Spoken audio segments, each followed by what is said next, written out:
Bismillahirrahmanirrahim adalah ayat yang tercantum di dalam surah An-Naml, surah ke-27, ayat 30, dalam rangkaian firman Allah Subhanahu wa taala, "Innahu min Sulaimana wa innahu bismillahirrahmanirrahim." Dan sebagai informasi pelengkap juga tambahan bahwa ayat inilah kemudian yang menggenapkan jumlah bilangan bismillahirrahmanirrahim dalam seluruh surah Al-Quran. Al-Quran berjumlah 114 surah. Setiap surahnya itu diawali dengan Bismillahirrahmanirrahim tercantum dalam mushaf. Hanya satu surah di At-Taubah atau Al-Bara'ah surah ke-9 yang tidak dituliskan Bismillahirrahmanirrahim. Maka jumlahnya 113. Mana yang 114-nya? Itu yang di surah ke-27 An-Naml ayat ke-30. Kalimatnya sempurna, innahu min Sulaimana wa innahu bismillahirrahmanirrahim. Jadi bismillahirrahmanirrahim itu ayat yang sangat unik karena jumlahnya pun baik dari jumlah huruf, jumlah penyebutan dalam Al-Quran itu Masya Allah memiliki keragaman-keragaman dan keistimewaan yang sangat luar biasa sampai Nabi mengatakan dalam setiap aktivitas kita yang baik-baik maka sertakan kalimat bismillahirrahmanirrahim atau paling singkat kalimat bismillah. Anda bertanya, Ustaz, kenapa di surah 9 At-Taubah Al-Bara'ah tidak diawali atau dituliskan di mushaf dengan Bismillahirrahmanirrahim? Karena Al-Bara'ah ini itu pembuka ayatnya izin untuk mulai membela diri dari penganiayaan. Izin untuk mulai membela diri dalam peperangan jika diserang. Jadi ketika kekuatan sudah mulai baik, sudah tersinergi, maka orang-orang yang menyerang itu menzalimi dan sebagainya, maka muncul izin dari Allah Subhanahu wa taala untuk membela diri dan melawan mereka. Dalam Islam itu nggak ada ekspansi. Dalam pengertian untuk kemudian merusak, menjajah itu nggak ada. Ya, yang ada itu kemudian kalaupun terjadi peperangan itu hanya dua sifatnya. Yang pertama itu pembelaan diri pada nilai-nilai kebaikan. Ya, Anda misalnya, mohon maaf, handphone diambil, Anda bela. Rumah diambil, Anda bela. Masa iman diambil diam saja? Atau fisik dilukai, kita diam saja. Pasti ada pembelaan. Maka Islam memberikan jalan untuk pembelaan itu, mengatur dengan cara yang benar. Apa yang harus dilakukan, apa yang jangan dilakukan. Makanya dalam Islam pun, maaf ya, sedahsyat-dahsyatnya perang, ada aturan. Gak boleh menganiaya perempuan, gak boleh menganiaya orang yang sudah sepuh, gak boleh menganiaya anak-anak, seemosi-emosinya gak boleh menghancurkan tempat ibadah, seemosi-emosinya gak boleh kemudian menghancurkan, merusak tanaman, pepohonan. Aturan, di mana ada aturan di tempat-tempat lain yang saat perang itu tidak boleh merusak. Rumah ibadah, ya Masya Allah, pohonan, tumbuhan, jangan dicabut, dan sebagainya. Itu cuma di Islam. Indah tatanannya. Nah, cuma dalam perang itu kan, nggak ada kasih sayang kalau sudah terjadi. Sedangkan ayat Bismillahirrahmanirrahim mengandung sayang. Rahman sifat sayang, Rahim sifat sayang. Sedangkan dalam perang nggak ada sayang. Pernah ada orang perang pakai kasih sayang? Makanya ketika tidak ada nilai peperangan di situ dengan kasih sayang, tidak dibenarkanlah kemudian tercantum kalimat Bismillahirrahmanirrahim. Karena rahmat Allah itu tidak menginginkan pada hakikatnya ada pertumpahan darah di dalamnya. Kecuali pada pembelaan-pembelaan dalam kebaikan. Karena itu nilai inilah yang disebut sebagai jihad. Jihad itu perjuangan serius dalam membela izzah atau mempertahankan nilai-nilai kemuliaan. Jadi kalau ada orang mengajak jihad konteksnya menyerang dengan cara yang tidak dibenarkan, cepat tolak seketika. Karena itu tidak bagian dari syariat Islam. Jelas ya? Awas hati-hati terutama di tempat damai. Ya nggak usah bikin yang macam-macam, bom panci, bom kulkas, bom geledek, bom macam-macam, udah tinggalkan yang seperti itu. Baik, yang pertama, yuk kita kembalikan. Sekarang, apakah kalimat Bismillahirrahmanirrahim itu termasuk ayat yang tercantum dalam surah Al-Fatihah dan setiap surah semuanya, ya kecuali surah At-Taubah tadi atau bukan bagian darinya. Sementara dia tercantum dalam mushaf. Nanti resikonya dalam bacaan surah itu ketika dipakai khususnya dalam salat. Baik, terdapat 3 pandangan ulama di sini mengacu pada dalil-dalil yang tersambung terhubung pada Nabi SAW. Jadi ada beberapa pandangan? 3. Dari 3 ini nanti karena pandangan ada 3 maka perbedaan ulama pun sikapnya 3. Maka terjadilah kemudian 3 perbedaan pendapat di kalangan para ulama dan 3-3-nya mengacu pada dalil. Ingat kaidah yang pertama saya sampaikan pada saat ba'da maghrib tadi. Kalau masih ada dalil walaupun beda dengan pilihan kita, itu artinya diperkenankan secara syariat. Ingat, nanti ada 4-5 hukum terapan. 1, dalilnya jelas, contoh jelas. Itu enggak ada perbedaan pendapat. Contohnya sholat, takbir dalilnya ada, contohnya ada, selesai. Jangan beda. Yang kedua, dalil ada, contoh sementara. Setelah itu, kadang dipraktikkan, kadang tidak. Ya, seperti kunut misalnya. Dalil ada dalil banyak hadis tentang kunut. Nah, tapi prakteknya kadang Nabi praktekkan, kadang tidak. Ada yang sholat di belakang Nabi nggak kunut. Ada sholat di belakang Nabi pernah kunut. Jadi dua-duanya dibawa. Nah, dalam hal ini masih boleh dipraktikkan. Kalau pengen kunut silahkan, nggak ada masalah. Dalilnya ada dalil, ada contoh sifat sementara. Yang ketiga, dalil ada, contoh nggak ada. Nah, boleh nggak? Pikir dulu, jangan bilang boleh, pikir dulu. Boleh, tidak boleh, harus ada dalil. Nah, dalam kaidah, dalil ada, contoh nggak ada, masih boleh dilakukan. Karena patokan utama dalil. Kenapa nggak ada contoh Ustaz? Barangkali tidak dicontohkan oleh Nabi pada saat itu, ada dua kondisi. Yang pertama, Nabi tidak biasa melakukannya, walaupun itu boleh. Tapi nggak dicontohkan Nabi. Kenapa? Karena memang sederhana, Nabi nggak biasa mengerjakan itu. Contoh, makan daging dob. Dob itu hewan seperti biawak, tapi bukan biawak, hidup di padang pasir. Ya, dia jalan, tahu ya? Nah, tahu kan? Tahu ini. Nah, ada tuh dob, ditombak sama Khalid, tak kena, ya, dibakar, dihidangkan di hadapan Nabi Sallallahu Alaihi Wasallam. Dihidangkan, waktu dihidangkan tuh Nabi diam saja, diam Nabi. Khalid harus kecek, ini diam ini dibenarkan nggak? Dalam bahasa usul fikih diam itu takrir namanya, ketetapan Nabi. Nah, sama Khalid untuk mengetahui tetapnya Nabi itu apakah diam ini boleh atau tidak, maka diambil sama Khalid dimakan. Nah, kalau Nabi melarang itu berarti haram hukumnya. Tapi kalau didiamkan berarti dibenarkan hukumnya. Jelas ya? Boleh. Makanya dalam fikih itu ada sesuatu yang nggak boleh diam kalau dilakukan. Seperti perempuan kalau sedang dilamar itu, ya kalau nolak ataupun setuju, ya apalagi nolak harus bicara. Jangan diam. Makanya di kaidah usul fikih kalau ada perempuan tuh diam maka berlaku kaidahnya as-sukutu alamatu ya. Diam itu tanda setuju. Ya, diam tanda setuju. Jadi kalau akhwat ada yang lamar misalnya, mau sebagus apapun kalimatnya, kalau nggak setuju, sudah.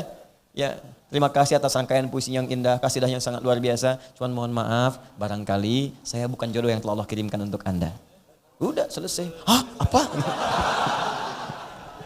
Udah selesai masalah. Ya kan? Baik, jelas sampai sini?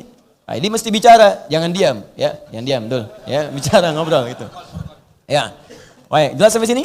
Baik, kembalikan. Jadi itu ya, contoh sementara. Kenapa Khalid cobain itu? Ketika dimakan sama Khalid, ya, radhiyallahu taala anhu, Nabi diam. Diamnya Nabi menyetujui itu. Kalau dilarang, langsung akan bilang, Lid, jangan dimakan, haram. Ya kan? Kan kalau Khol jelek gitu, Lid, Khalid. Ya, Khalid jangan dimakan, jelek. Ya, jangan dimakan, jangan teruskan. Diam. Itu kalau haram, karena didiamkan, boleh hukumnya. Tapi Nabi nggak makan.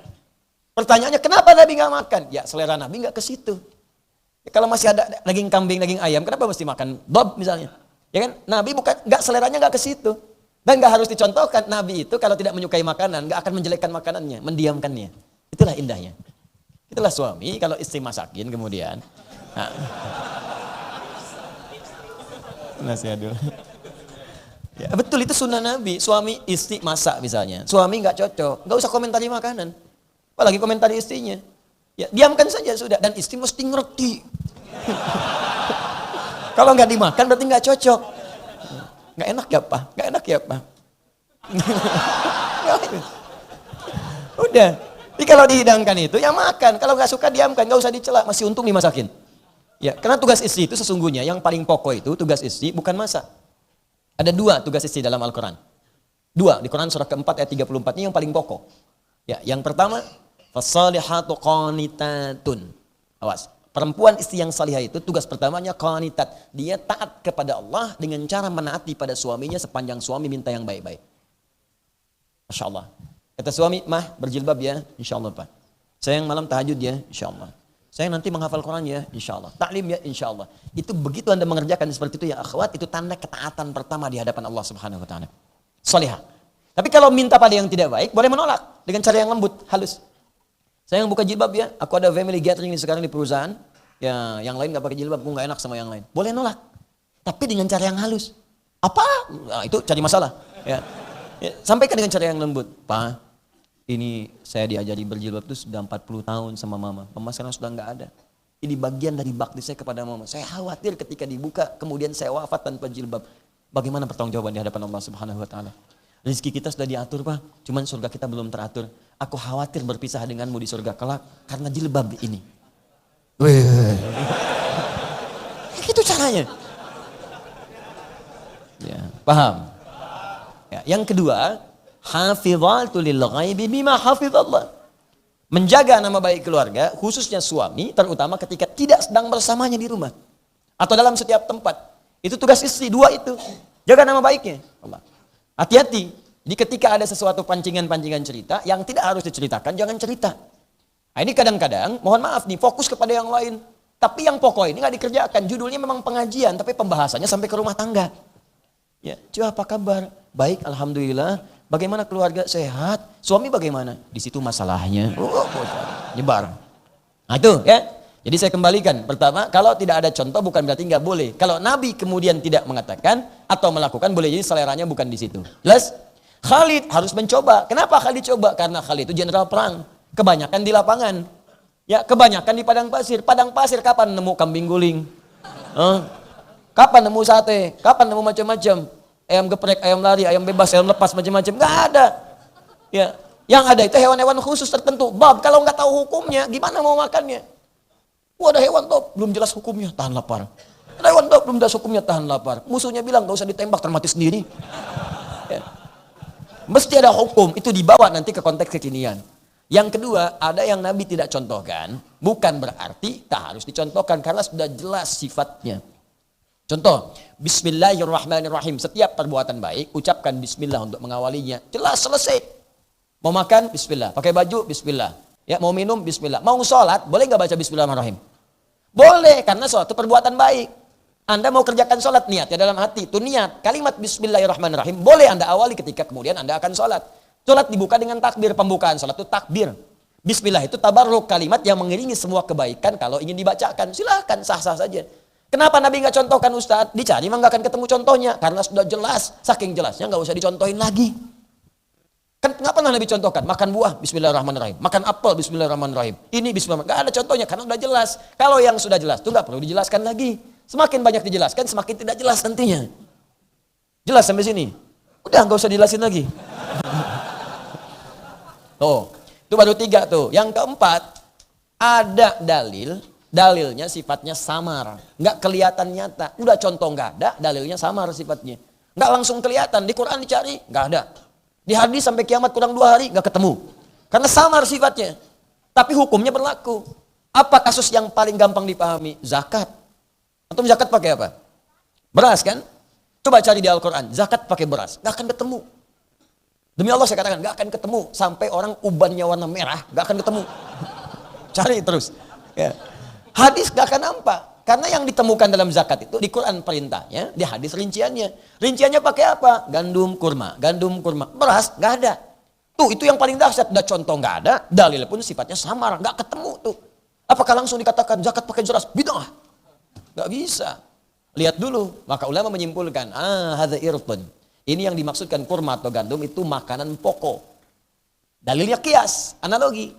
Karena Nabi itu makanan pokoknya, beliau orang Arab, sampai sekarang orang Arab makanan pokoknya gandum dan kurma, maka yang dilihat jangan gandum dan kurmanya, makanan pokoknya. Di setiap tempat yang makanan pokoknya walaupun bukan gandum dan kurma, maka bahan pokoknya boleh digunakan sebagai bagian dari zakat. Itu hukumnya.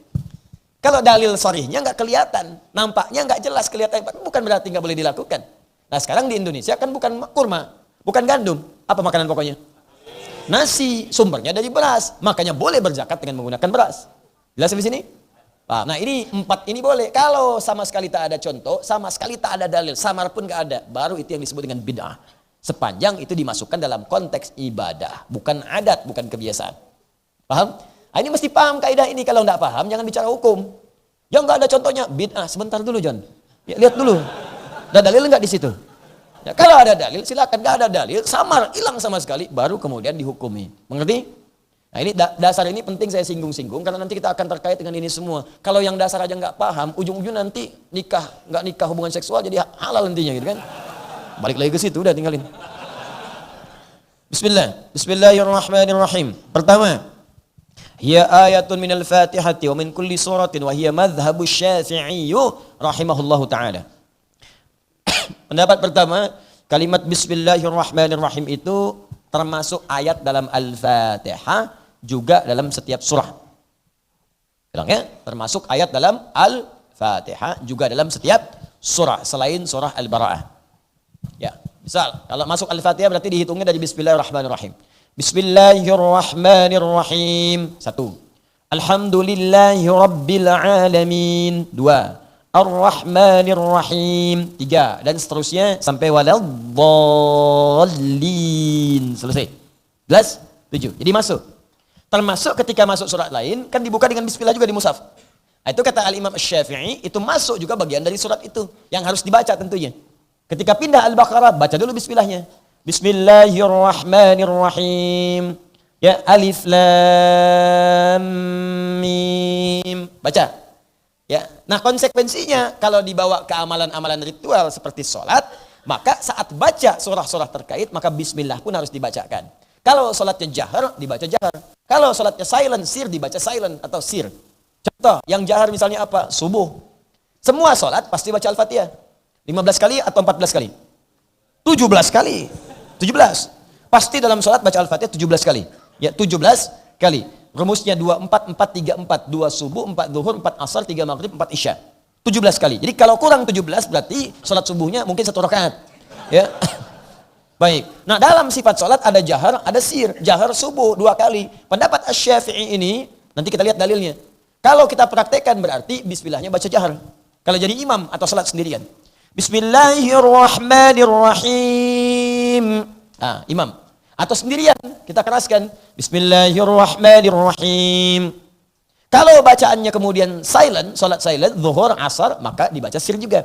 Ya, bismillahirrahmanirrahim. Alhamdulillahirrahmanirrahim. Ar-Rahmanirrahim. Bunyi, dibacakan. Jelas? Nah, ini pendapat Al-Imam Asy-Syafi'i. Kalau pindah kemudian ke surah, selesai waladdallin, amin. Mau baca surah misalnya. Ya, maka balik lagi ke Bismillahirrahmanirrahim. Qul huwallahu ahad. Jelas? Bacakan karena konsekuensinya mengikuti pendapat yang pertama ini, berdasar dalil yang ada petunjuknya dari Nabi ini, bagian pertama, maka dibacakan bismillahnya. Kalau jahar dia jahar, kalau sir dia sir. Pertanyaannya ya Al-Imam Asy-Syafi'i, apa dalil Anda di sini? Apa dalil yang melandaskan itu yang terhubung pada Nabi sallallahu alaihi wasallam? Kita lihat dulu dalilnya. Ya, kembali ke kitab. Istadalla Syafi'iyyatu ala madhhabihim bi'iddati adillatin nujizuha fi ma yali.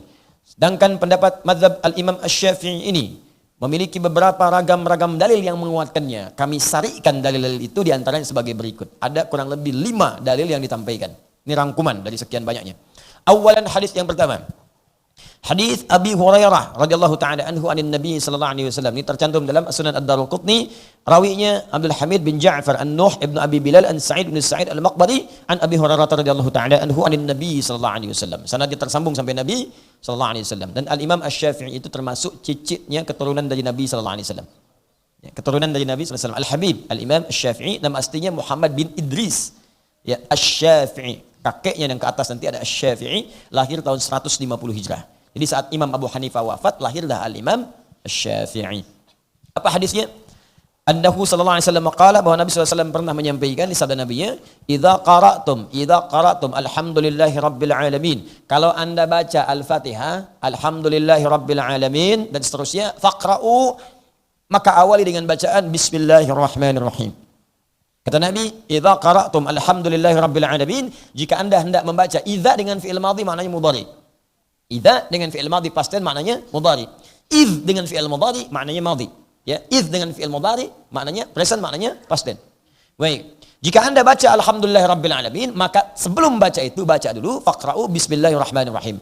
Innaha ummul Qur'an. Sungguh Al-Fatihah itu ummul Qur'an wa ummul kitab, dan ummul kitab. Sudah kita baca. Pokoknya Al-Quran, pokok Alkitab, wa sab'ul mathani, dan 7 ayat yang diulang-ulang. Wa bismillahirrahmanirrahim ahadu ayatiha, dan bismillahirrahmanirrahim itu 1 di antara ayatnya. Nah, jadi ini dalil yang pertama. Al-Imam Asy-Syafi'i melandaskan pada dalil ini, karena itu beliau katakan dalam baca Al-Fatihah bismillahirrahmanirrahimnya mesti dibacakan. Salat jaharnya baca jahar, salat sirnya baca sir. Jadi kalau nanti ada Anda sholat, kemudian imamnya baca Bismillahirrahmanirrahim, maka beliau mengambil pendapat yang pertama, sanadnya tersambung kepada Nabi sallallahu alaihi wasallam, dikoleksi, dikumpulkan, disampaikan oleh Al-Imam Asy-Syafi'i sehingga sampai kepada kita sampai saat ini. Bukan pendapat Imam Asy-Syafi'i, bukan. Bukan, mazhab itu artinya kecenderungan untuk mengambil itu yang bersumber dari Nabi. Ini bukan pendapat, ini petunjuk Nabi. Disarikan oleh Imam Asy-Syafi'i. Karena beliau pilih itu, pilihan yang cenderung diambil. Dalam bahasa Arab, ma dhahaba ilaihi. Ma dhahaba ilaihi, kepanjangan disingkat jadi madhab. Madhab, ma dhahaba ilaihi. Banyak singkatan. Ya, Allahu Akbar, panggilan singkatnya takbir, Allahu Akbar. La ilaha illallah, tahlil, la ilaha illallah. Alhamdulillahi rabbil alamin, tahmid, alhamdulillah. La haula wala quwata illa billah, hauqala. Ada singkatan-singkatan. Ya, jelas ya? Ya, di kita juga ada. Ya, cuma kadang-kadang di kita singkatannya ujung-ujungnya aja. Ya. Al-iqamah, iqamah, qomat, ya kan? Qomat. Baik. Bahkan nama kalau orang Arab jarang menyingkat nama. Muhammad, Ahmad, Adi.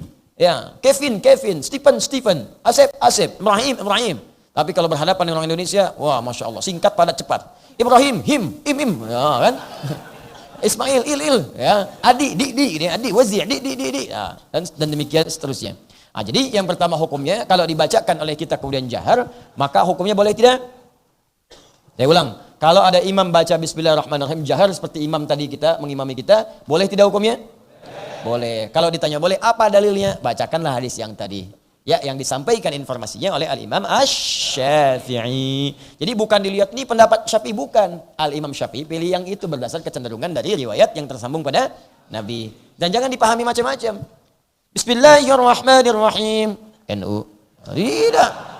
Tidak ada hubungan dengan itu. Dan hormati. Kita menghormati. Jangan disimpulkan macam-macam. Ya. Bismillahirrahmanirrahim. Alhamdulillahi rabbil alamin. Muhammadiyah. Ini yang repot. Tidak ada hubungannya. Kita belajar ilmunya supaya paham. Jangan sampai terjadi mispersepsi. Saya tugas di Saudi itu 2010. Menerima jemaah haji pertama. Salatnya Isya. Ingat betul saya, Imam Syekh Sudes. Ya, mazhab di sana kan Hambali. Bismillahnya sir. Ya, silent, gak dibacakan kencang. Bismillahirrahmanirrahim. Alhamdulillahi rabbil alamin. Komentar pertama masyarakat kita, iki imamnya Muhammadiyah. Ini imamnya Muhammadiyah, bayangin. Muhammadiyah cabang Masjidil Haram. Ya, ketuanya saya Sudes. Ini sudah, makanya penting nih belajar ini penting nih supaya kita bisa menghormati.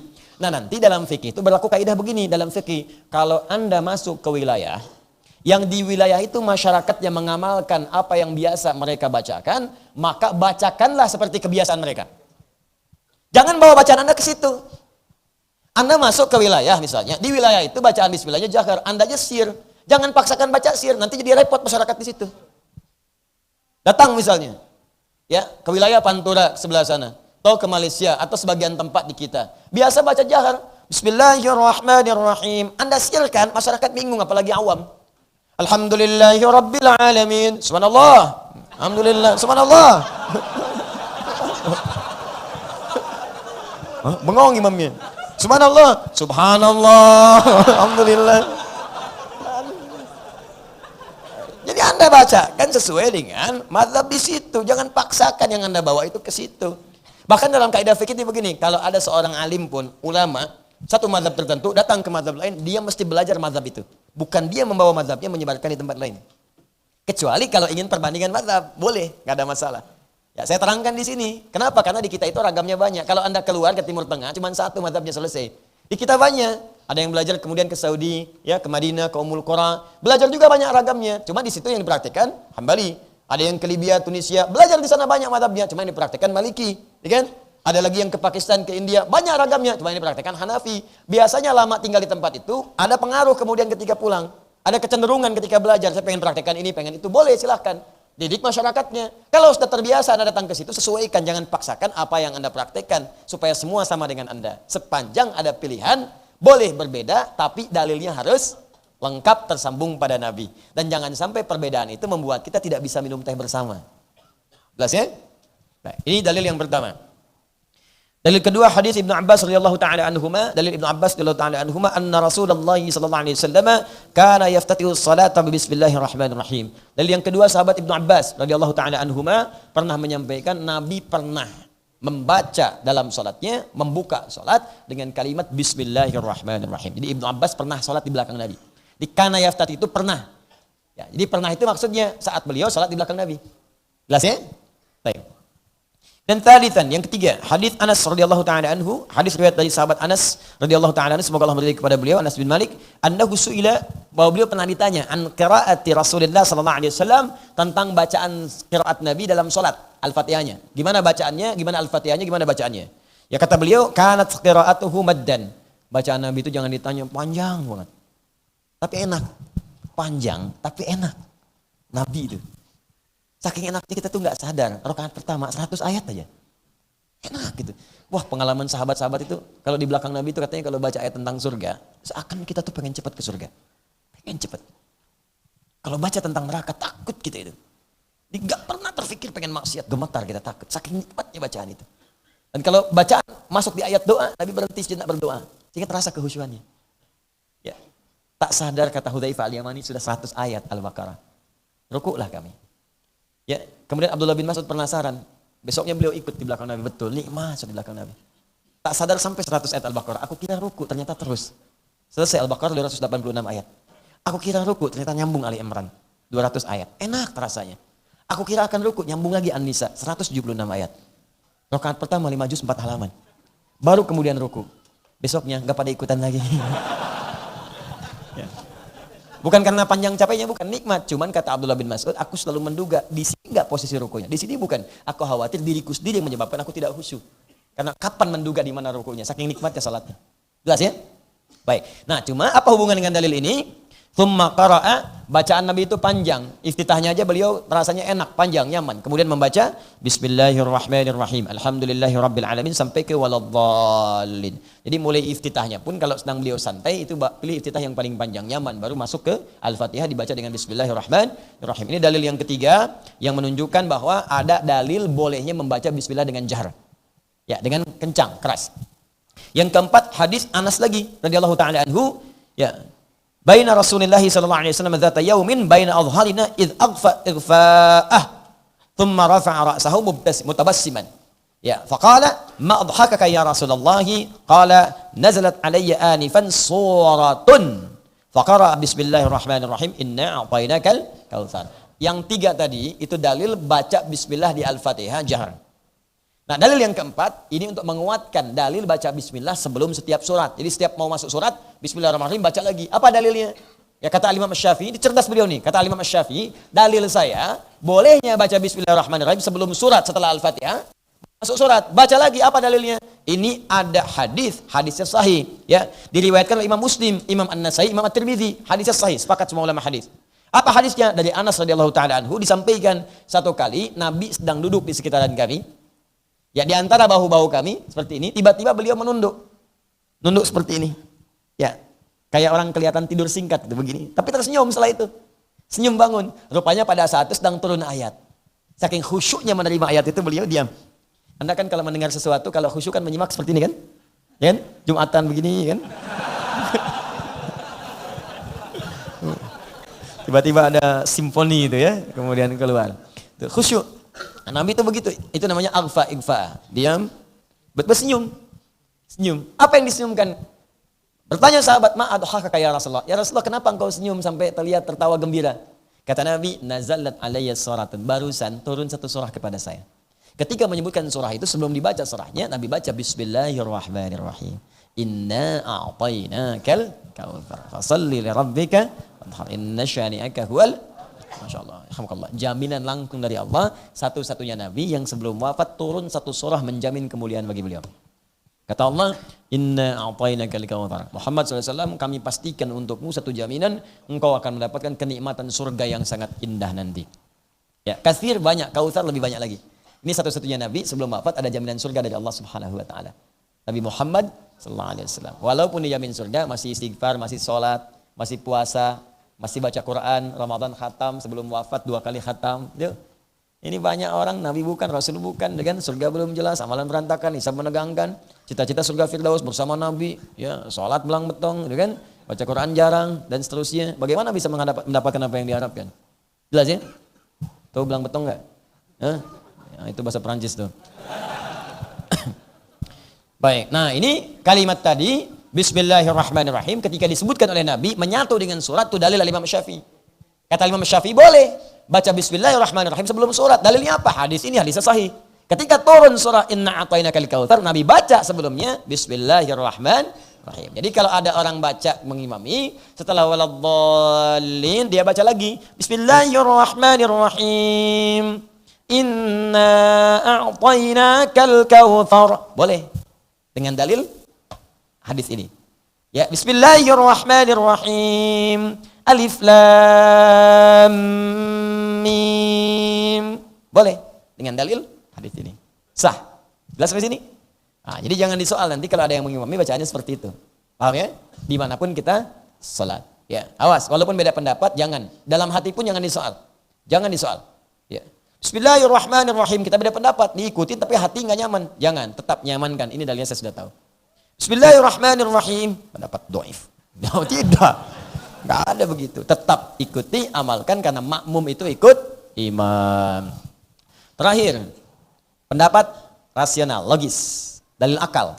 Ya, kata Imam Asy-Syafi'i, wastadallu aidan bidalilin ma'qulin, dan para mazhab Imam Asy-Syafi'i ini para ulama yang berpendapat dengan dalil rasionalitas akal. Wa huwa annal mushaf al-imama kutibat fihi al-basmalatu fi awwal al-Fatihati wa fi awwal kulli suratin min suril Qur'an ma'ada surat Bara'ah. Ya, wa kutibat fil amsar al-mankulah anhu wa tawadhara dhalika ma'al ilmi bi annahum kanu la yaktubuna fil mushafi ma laysa min al-Qur'an. وكانوا يتشددون في ذلك حتى إنهم منعوا من كتابة التأشير ومن أسماء الصور ومن الأعجام وما وجد من ذلك أخيرا فقد كتب بغير خط المصحف وبمداد غير المداد حفظا للقرآن أن يتسرب إليه ما ليس منه فلما وجدت البسملة في سورة الفاتحة وفي أول السور دل ذلك على أنها آية من كل سورة من سور القرآن. Paham? Belum ya. Ya, kata beliau, kalimat Bismillahirrahmanirrahim itu dituliskan di mushaf. Ditulis. Baik di Al-Fatihah, bahkan di setiap surah. Selain surah Bara'ah. Surah At-Taubah yang ke-9. Sedangkan ulama semua sepakat. Sejak awal mushaf dituliskan. Sejak zaman sahabat Abu Bakar As-Siddiq jadi mushaf. Di zaman Nabi itu jadi tulisan-tulisan menyebar. Zaman Abu Bakar disatukan jadi satu. Ya, zaman Umar kemudian dikodifikasikan disimpan. Zaman Utsman digandakan. Disebarkan kemudian disebut mushaf Al-Imam. Sampai sekarang disebut mushaf Utsmani karena zaman Utsman itu kemudian dikopi, ya ditulis lagi, dinasakh, disebarkan. Makanya disebut mushaf Utsmani, mengacu kepada zaman Utsman bin Affan radhiyallahu taala anhu penyebarannya. Itu mushaf yang pertama itu ketika disebarkan itu semuanya tertulis Bismillahirrahmanirrahim. Dan semua sepakat pada saat itu nggak boleh menuliskan selain Al-Qur'an. Bahkan harakat titik pun itu nggak boleh dimasukkan. Khawatir ada orang yang belum paham mengira itu bagian dari Quran. Jadi belum ada titiknya. Belum ada titik, belum ada harakat, belum ada tafsir, belum ada macam-macam. Karena orang itu khawatir nanti menyebar keislaman, ada orang awam mengira itu Quran. Makanya disepakati yang hanya dituliskan hanya boleh Quran saja. Nanti harakat, fathah, kasrah, dhamma, titik itu muncul pada masa Khalil bin Ahmad Al-Farahidi. Ya, Khalil bin Ahmad Al-Farahidi atas inisiasi sebelumnya Abul Aswad Ad-Du'ali tersambung nanti ke sahabat Ali bin Abi Thalib radhiyallahu taala anhu. Ya, itu minta isyarat kepada sahabat Ali. Ali memberikan gambaran tentang ilmu nahwu baru dipraktekkan pada zaman Khalil bin Ahmad Al-Farahidi di atas tahun 150 Hijrah. Paham? Itu baru ada harakat, ada titik. Dulu nggak ada titiknya. Jadi bagaimana membedakan antara ba, ta dengan ta? Bagaimana bedanya? Hafalan. Makanya dulu orang baca Quran kepada yang hafal, talaki. Nggak boleh baca Quran, baca sendiri kalau belum tahu. Mesti ada guru. Guru itu akan mengajarkan kapan dibaca alif lam mim, kapan dibaca alam. Kapan dibaca imalah dengan kapan dibaca tidak imalah dengan a. Ada semuanya di situ. Kapan baca panjang, kapan baca pendek. Bagaimana makhrajnya, bagaimana sifatnya, mesti ada guru. Gak bisa sendiri di situ. Nah, karena yang disebutkan di situ Al-Quran semuanya dan dituliskan Bismillahirrahmanirrahim, maka secara akal, kata Imam Asy-Syafi'i, karena dituliskan itu bagian dari Quran, mustahil kalau nggak dituliskan di situ kalau bukan bagian dari Quran. Karena ini menunjukkan bagian dari Quran, maka Bismillah dibacakan dengan dalil akal dan dalil hadis-hadis yang tersambung kepada Nabi Sallallahu Alaihi Wasallam. Jelas sampai sini? Nah, ini pendapat yang pertama. Ada pendapat yang kedua. Pendapat ini pun ada hadisnya. Dan hadis ini pun diamalkan oleh kita karena ada turunan-turunannya. Bismillah itu teman-teman 70 hadis. Kita baru bahas 5. Tuh. Ayo kalau mau sampai subuh. Nah, ada pendapat yang kedua. Yang kedua ini dipopulerkan oleh Imam Malik. Imam Malik ini Masya Allah tumbuh lahir tumbuh sampai wafat di Madinah. Imam Darul Hijrah, imamnya Madinah. Dan kebiasaan dari zaman Nabi sampai ke Imam Malik itu, sampai ada Imam Malik bertahan dengan kebiasaan ahli Madinah. Karena itu beliau punya konsep amalan sesuai dengan amalan ahli Madinah. Sampai ke Imam Malik itu, setelahnya nanti ada perubahan sesuai dengan perubahan-perubahan situasi politis. Apa pendapat Imam Malik di sini? Ayo kita lihat. Ya, laisat ayatan la minal fatihati wala min syai'in min suwal Qur'ani wa huwa madzhab Malik rahimahullah. Kata Imam Malik, Bismillahirrahmanirrahim itu sekalipun tercantum dalam mushaf dituliskan, tapi bukan berarti bagian dari ayat baik Al-Fatihah ataupun ayat dari surah-surah itu. Kenapa kemudian dituliskan di situ? Kenapa kita bacakan? Kalaupun dibacakan, kalaupun dituliskan, itu kata beliau baca. Ya. Wastadalla al-Malikiyatu ala anna al-basmalata laysat ayatan minal Fatihati wala minal Qur'ani wa innama hiya littabarruk bi adillatin nujizuha fi mayali.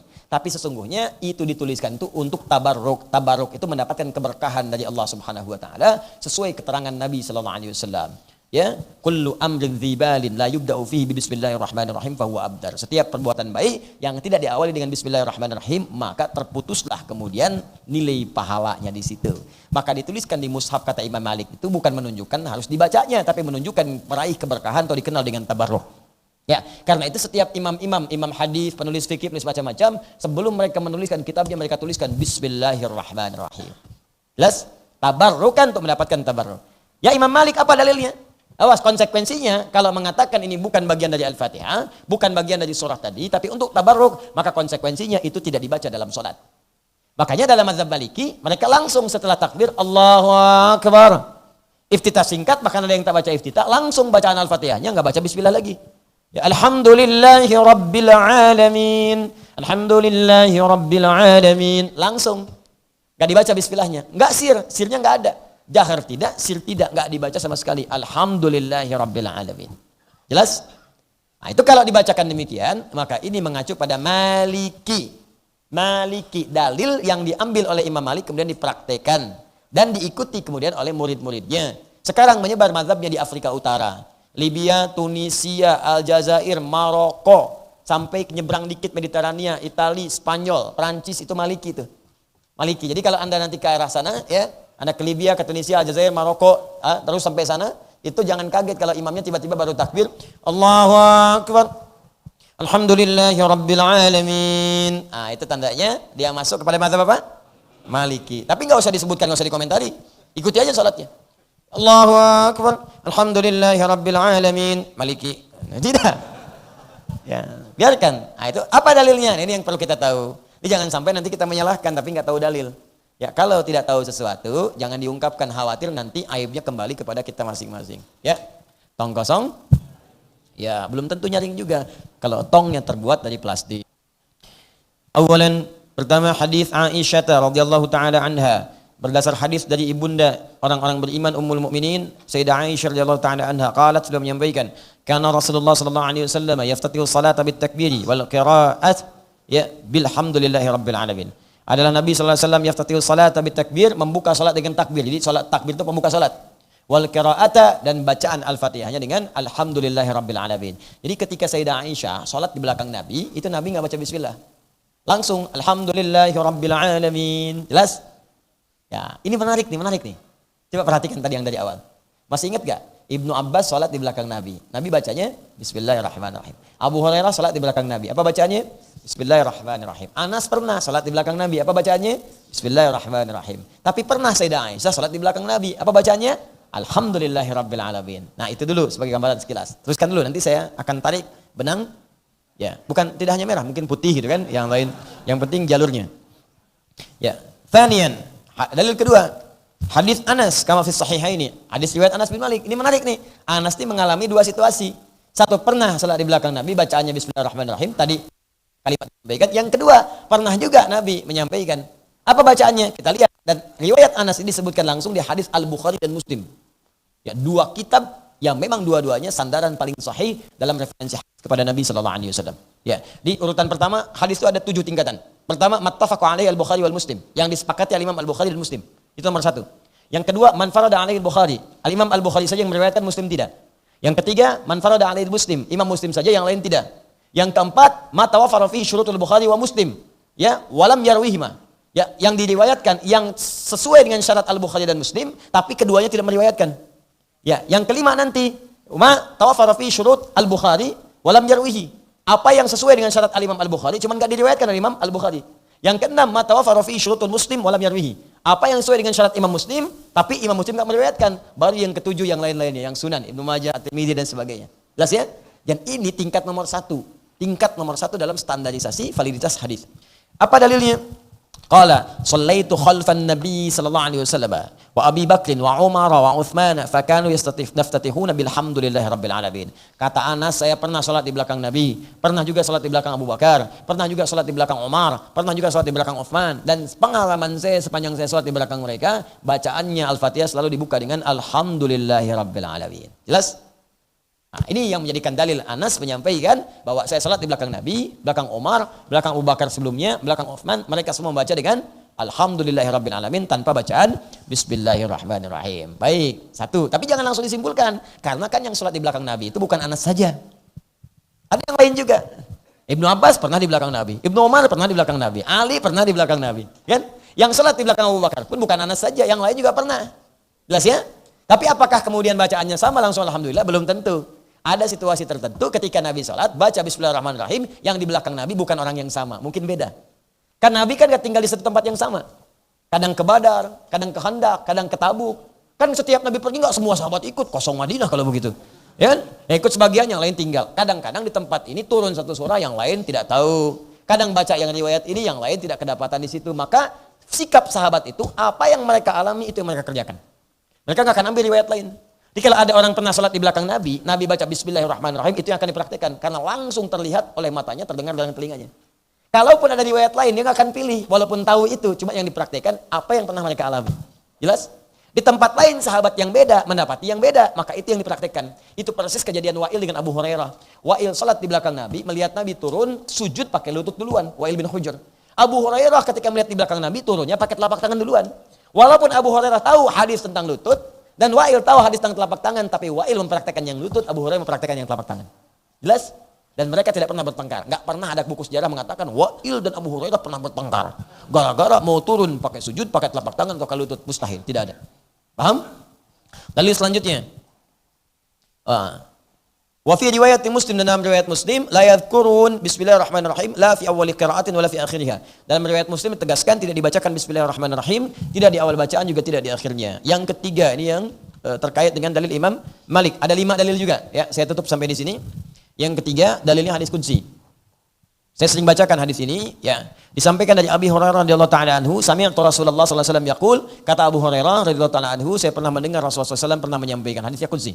Qala Allah azza wa jalla, Allah pernah menyampaikan berfirman di hadis qudsi, qasamtu shalah baini wa baina abdi. Saya bagi salat antara aku dengan hambaku pada 2 bagian. Wali abdi ma sa'ala, dan hambaku akan mendapatkan bagiannya jika benar dia menunaikan bagianku. Di dalam salat itu ada 2 hak, sering saya sampaikan. Ada 2 kewajiban. 1 hak Allah, kewajiban kita. 2 hak kita, kewajiban Allah kepada kita. Kalau kita benar menunaikan kewajiban kita kepada Allah, maka semua hak kita akan diberikan sempurna oleh Allah Subhanahu wa taala. Nah, apa detailnya? Baru dibacakan. Idza qala al-'abdu, fa idza qala al-'abdu, jika hambaku mulai membaca dalam salatnya, alhamdulillahirabbil alamin. Alhamdulillahirabbil alamin. Kalau Allah azza wa jalla, maka bacaan itu dijawab oleh Allah. Jawabannya, ya asna alayya 'abdi, hambaku sedang memujiku. Wa idza qala al-'abdu ar-rahmanir rahim, ya, jika hambaku sedang membaca ar-rahmanir rahim. Tadi hamadani 'abdi, hambaku memujiku. Jika membaca ar-rahmanir rahim, qala Allah azza wa jalla asna alayya 'abdi, hambaku sedang menyanjungku. Wa idza qala maliki yaumiddin, jika hambaku membaca maliki yaumiddin, qala Allah azza wa jalla, dijawab oleh Allah, majjadani 'abdi, ya, hambaku sedang mengagungkanku. Wa idza qala al-'abdu iyyaka na'budu wa iyyaka nasta'in, jika hambaku membaca iyyaka na'budu wa iyyaka nasta'in, qala Allah azza wa jalla, dijawab oleh Allah, hadza baini wa baina 'abdi wa li 'abdi ma sa'al. Inilah yang aku maksudkan, hak aku dan hak hambaku. Kalau hambaku benar menunaikan hakku sampai saat ini, sampai bacaan iyyaka na'budu wa iyyaka nasta'in, benar bacaannya, benar niatnya, benar maksudnya, benar khusyuknya, ma sa'ala, maka hak dia aku akan berikan sekarang. Apa itu? Apapun yang dia minta sekarang aku akan kabulkan.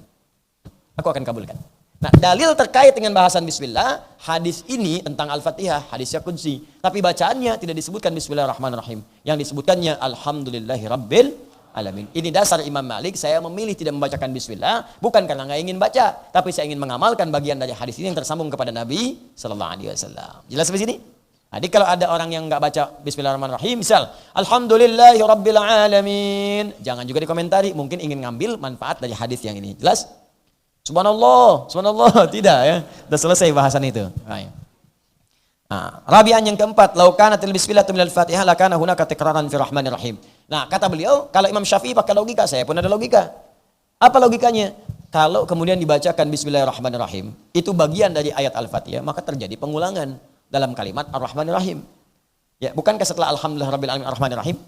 Maka diulang lagi, sedangkan mustahil bagi Allah punya sifat mengulang. Karena Allah itu ketika menyampaikan jelas, tepat, manfaatnya, tidak akan masuk pengulangan di dalamnya. Paham? Nah, ini bisa dibantah tentang ini. Di Quran itu kalau disebutkan berulang, bukan berarti ulangan. Tapi di tafsir itu disebutkan takkidun lima'nan jadid. Sebagai pondasi bagi makna yang baru.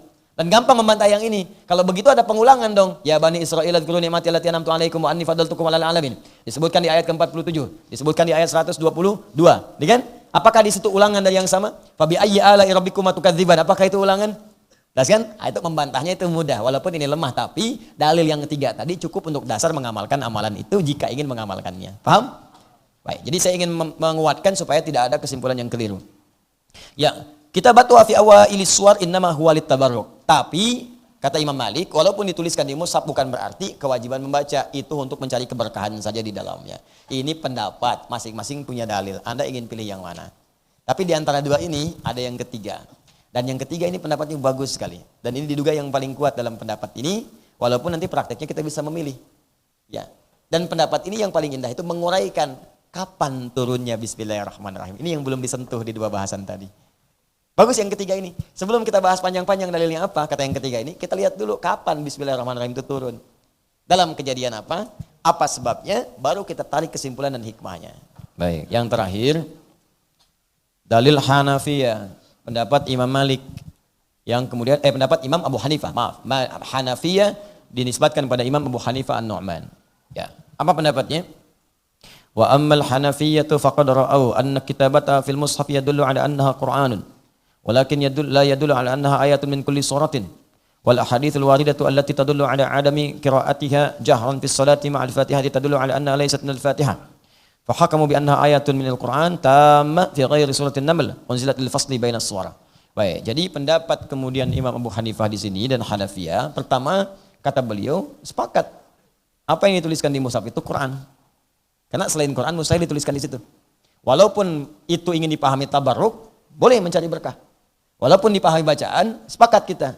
Tapi kita sepakati dasarnya itu Al-Quran. Walaupun Imam Malik bilang itu untuk tabarruk, ya sepakat kalau mau pendapat seperti itu. Tapi kita sepakat dulu dasarnya bahwa itu adalah Quran. Itu dulu. Sepakat ya? Kalau bukan Quran, gak mungkin dituliskan di situ. Nah, kemudian kapan Bismillah itu turun? Kata beliau, itu diturunkan untuk memisahkan fasal antara surat-surat satu dengan yang lainnya. Kalau mau saya lebih detail, ini belum dituliskan di sini. Jadi ada riwayat. Oh ini dia, ada ya, selanjutnya ada. Yang tidak disebutkan riwayat dari siapa? Ibnu Abbas. Ya, Ibnu Abbas. Ibnu Abbas radhiyallahu taala anhuma kemudian meriwayatkan, sampaikan hadisnya di Abu Daud secara umumnya. Wa mimma yu'ayyidu madhhabahum ma ruwiya 'anis sahabati annahum qalu. Dan yang menguatkan pendapat ini adalah riwayat dari sahabat. Banyak sahabat, khususnya Ibnu Abbas radhiyallahu taala anhuma. Ada di Abu Daud, lihat di Jamil Ahkam Al-Qurtubi ya, di juz yang pertama halaman 95. Itu rujukannya. Saya bacakan dulu kisahnya begini, di sini enggak disebutkan. Satu kali Ibnu Abbas SAW menyampaikan, kami ini nggak tahu pemisah surat itu apa. Ya, jadi surat ke satu ke yang lain itu nyambung.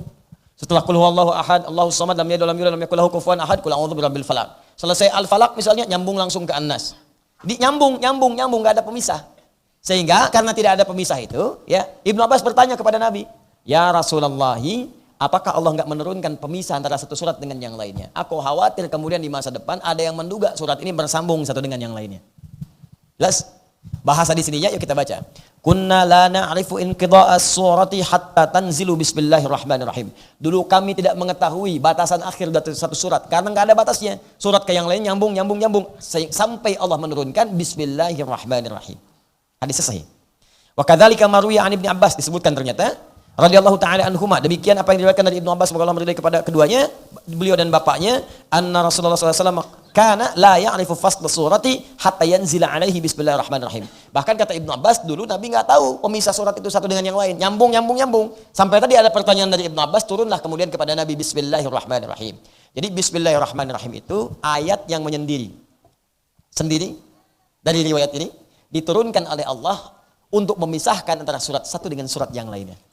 Makanya di setiap surat itu ada pemisah. Pemisahnya apa? Bismillahirrahmanirrahim. Jadi begitu selesai Al-Fatihah, masuk Al-Baqarah, Bismillahirrahmanirrahim. Alif Lam Mim. Pemisah antara waladhdallin dengan Alif Lam Mim, Bismillahirrahmanirrahim. Kalau nggak ada pemisah ini dikhawatirkan orang mengira nyambung. Orang teruskan. ghairil maghdubi 'alaihim waladdallin. Alif lam mim. Enggak tahu di mana batasnya karena enggak ada pemisah. Maka diturunkan bismillahirrahmanirrahim, maka dicantumkan di setiap surah. Awal surah semua pakai bismillahirrahmanirrahim kecuali Al-Bara'ah dengan alasan tadi. Karena Al-Fatihah pun termasuk surah, maka Al-Fatihah tidak lepas dari bismillahirrahmanirrahim. Jadi kata beliau, ini ayat menyendiri. Turun ayat ini untuk memisahkan. Ada perlu pembacaan kembali ke masing-masing. Mau dibaca jahar silahkan, mau dibaca sir silahkan. Walaupun nanti di Hanafiyah cenderung tidak baca. Cenderung tak baca. Tapi kalau dibaca pun tidak ditolak, silahkan. Mau jahar bebas, mau sir bebas. Jadi inilah kumpulan-kumpulan riwayat yang melahirkan perbedaan-perbedaan pendapat dan prakteknya. Tapi mengacu pada dalil-dalil yang tersambung pada Nabi. Ya, maka kesimpulannya kalau kita ingin simpulkan, bismillahirrahmanirrahim disepakati oleh para ulama bagian dari Al-Quran. Yang kalau ingin dibacakan kemudian dalam sholat, silahkan. Baca jahar, boleh.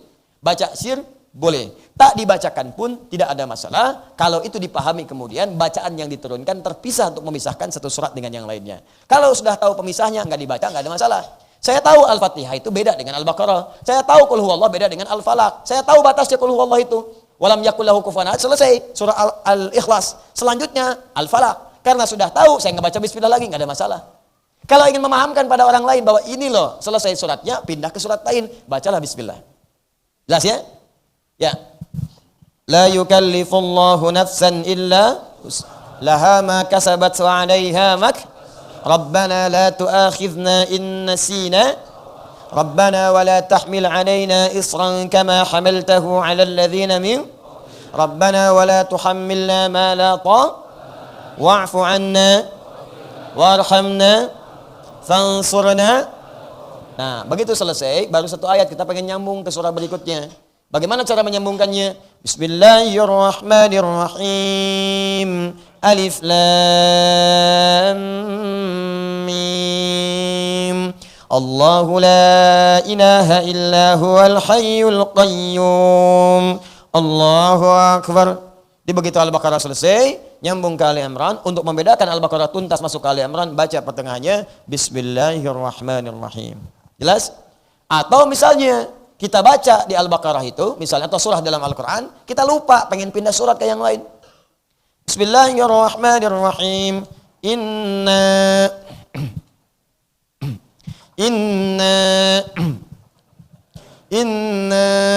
atoina. Bukan. Itu dijawab. Kalau lupa diulang-ulang lupa, kalau lupa tuh ulang dulu, ulang dulu. Benar-benar lupa. Bismillahirrahmanirrahim. Mau inna fatahna laka fatam mubina, enggak hafal ayatnya. Ya kan? Inna fatahna, inna kan udah Fatihah di belakang kan? Inna fatah. Bismillahirrahmanirrahim. Inna atainakal kautsar. Bismillah, pindah. Belakang komen dari tadi ke al-kautsar balik. Kalau usahanya pakai inna kan bisa. Paham ya? Nah, jadi kalau mau dibaca silakan. Kalau sudah tahu batasnya nggak dibaca nggak apa-apa. Ya, nggak apa-apa. Fansurna 'alal qaumil kafirin. Alif lam mim. Boleh. Kalau sudah tahu batas nggak ada masalah. Jelas ya? Jadi jangan kita meributkan sesuatu, apalagi ribut itu dikarenakan kita nggak paham. Itu yang paling aneh, sudah nggak paham ribut lagi. Itu manusia paling aneh di muka bumi. Dia jangan bikin malaikat kaget lah. Dia jadi sudah. Kalau nggak paham, belajar sampai paham. Kalau sudah paham, biasanya kalau orang paham itu saling diskusi. Dan kudah diskusi itu nggak akan saling menyalahkan karena ilmunya ada. Kecuali kalau memang salah, itu kita salahkan. Kalau masih ada beda pendapat, nggak apa-apa. Ya, hukum pernikahan ada turunan misalnya. Beda, apa bedanya? Ada yang menjadikan hukum masalah mubah, ada yang sunnah, dalilnya ini boleh. Wajib kalau sudah syahwatnya itu mengemuka, kemampuan ada langsung. Ya, makruh hukumnya syahwat ada misalnya, tapi bisa negatif ketika dijalankan. Ya, makruh hukumnya. Bisa haram nikah, pengen nikah tapi akan menyakiti kepada pasangan, haram nikah, mencegah ibadah, haram nikah. Itu perbedaan pendapatnya jelas. Tapi ada yang sepakat semua ulama. Kalau sudah sepakat, gak ada beda lagi, selesai. Jangan kemudian mencari sensasi atau cari hal-hal yang menyalahi itu semua, padahal hukumnya sudah jelas. Ya, berhubungan itu boleh. Kapan? Kalau sudah menikah. Kalau belum menikah, jangan. Jadi jangan nyari kemudian pendapat lain untuk mencari sesuatu yang menyebabkan keresahan di masyarakat. Kalau sudah tahu, tinggalkan dan doakan semoga Allah kemudian memberikan hidayah. Itu cara yang paling baik. Jelas ya? Baik, kalau sudah jelas, maka selesai hukum fikih. Bismillahirrahmanirrahim. Saya tidak ingin mendengar lagi ada orang berselisih gara-gara satu baca jahar, satu sir. Satu nggak dibaca, satu dibaca. Jangan sampai demikian, sampai nggak ada yang ke masjid. Ujung-ujungnya masjidnya kosong. Ya kan? Yang sholatnya banyak, cuman jemaah gaib gitu kan. Nah, itu yang nggak tepat. Ya.